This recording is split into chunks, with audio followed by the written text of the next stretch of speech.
Gold price up 3.5% in USD this Easter week, but China at record discount. India demand down 1/3 rode in 2020. Wholesale gold prices in London's bullion market headed into the long Easter weekend at $1,675 per ounce on Thursday, trading 3.8% higher from last Friday's finish as world stock markets extended their rebound from March's virus crisis crash.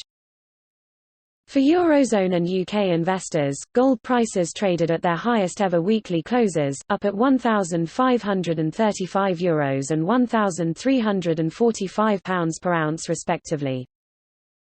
With dollar prices rising this week for gold settled in London, heart of the global bullion market, prices in China have also risen, gaining 2.1% in yuan terms and coming 7 yen per gram below the new 7-year high of 277 yen and 50 sen hit this time last month.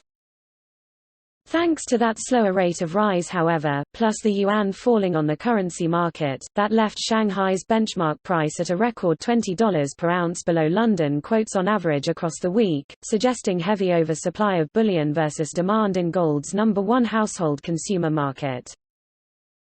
The relative weakness in China's wholesale gold prices comes even as the Shanghai Gold Exchange cut margin down payment requirements for its gold contracts to 8% earlier this week after hiking them to 10% amid March's historic volatility. It also comes as the Politburo begins lifting the lockdown of COVID source city Wuhan, allowing some people to venture outdoors and even leave the town, albeit in protective gear and only if they have a green reading on the government-enforced personal health app. China borders are still closed, Reuters quotes German refining group Heraus's Hong Kong manager Dick Poon. I don't think people will spend more money, they would use it to buy hygiene materials or supermarket products, but not luxury items. Number 2 consumer India will meantime see gold demand drop 30% in 2020 from last year's already weak total, according to the Indian Chamber of Commerce. Following the coronavirus outbreak, the gems and jewelry sector in the country has come to a complete standstill, says The Economic Times, with stores closed across the country. This is an industry which contributes 7% of GDP and employs more than 5 million people.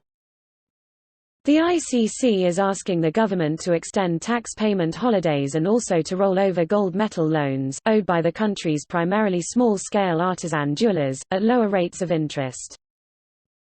Western investment demand for gold and related proxies continues to rise, in contrast, with both of the largest gold-backed ETF trust funds traded on the New York Stock Exchange expanding again on Wednesday.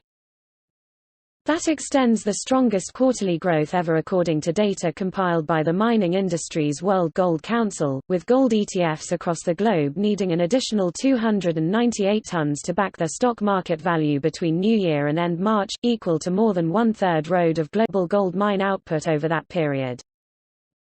During the past year, says the WGC, gold ETFs added 659 tons, some 19% of a full year's mine output, the highest on a rolling annual basis since the financial crisis, with assets under management growing 57% by value over the same period.